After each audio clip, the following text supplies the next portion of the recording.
What was the scariest, we need to leave now gut feeling that you've ever experienced? I was around 10 or 11 years old and had been invited to a sleepover. My mom didn't really like me going to those, because I'd usually end up staying up way too late and then being cranky the whole next day. When she dropped me off, she told me her usual send-off of, just remember, if you want to leave, I will come get you. It doesn't matter what time it is, just call me. The sleepover party itself was the usual routine. We watched a movie, gossiped, prank called some boys, this being before cell phones and caller ID, broke out the Ouija board, etc. It turned out that the girl hosting the sleepover had an older brother, high school aged, who also had some friends over.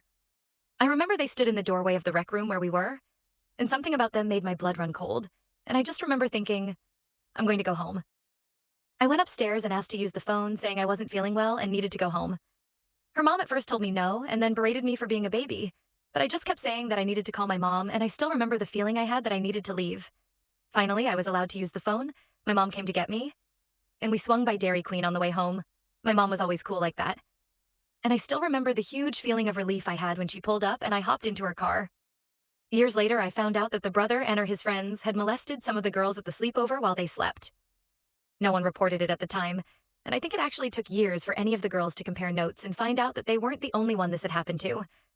I feel bad that that happened to them, but still glad that Elle listened to my gut and got the hell out of there.